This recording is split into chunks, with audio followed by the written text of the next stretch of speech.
Good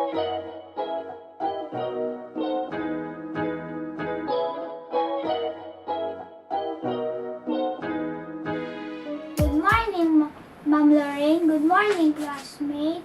Today we're going to make my favorite dessert, Leche Flan. I will do this dessert for my project in TLE. So here are the ingredients. First, the 10 pieces of eggs. And then the vanilla flavoring, evap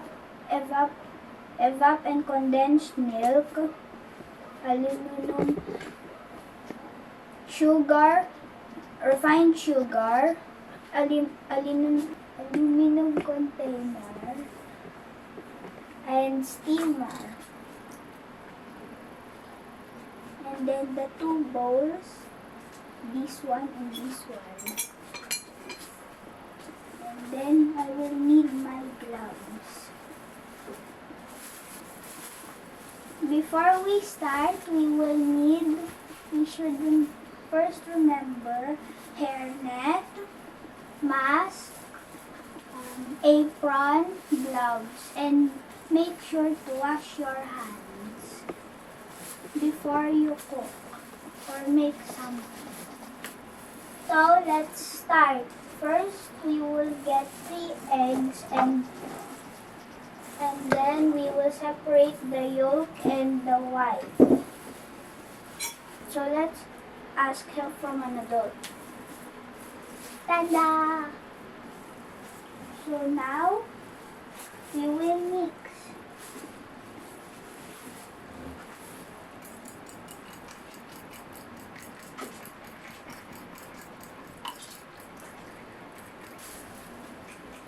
So now we will now mix everything.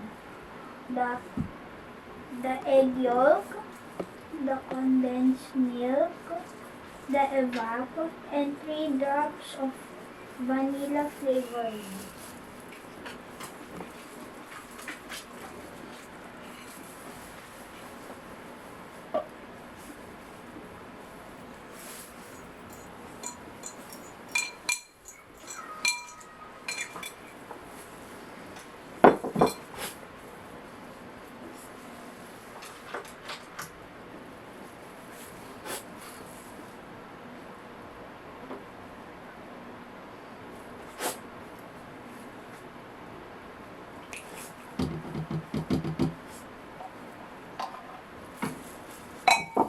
And then half of the evap.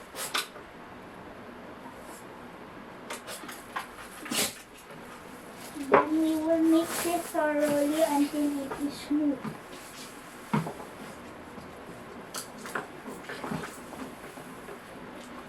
So now it is creamy and smooth. We will now put 3 drops of vanilla flavor and mix.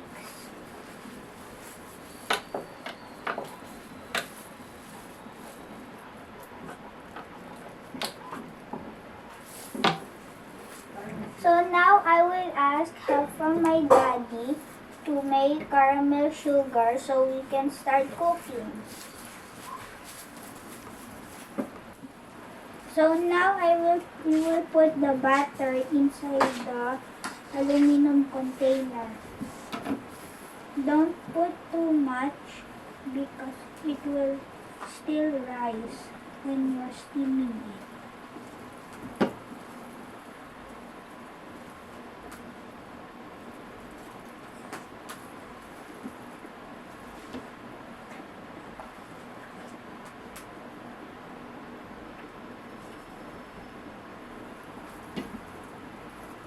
And then the other one.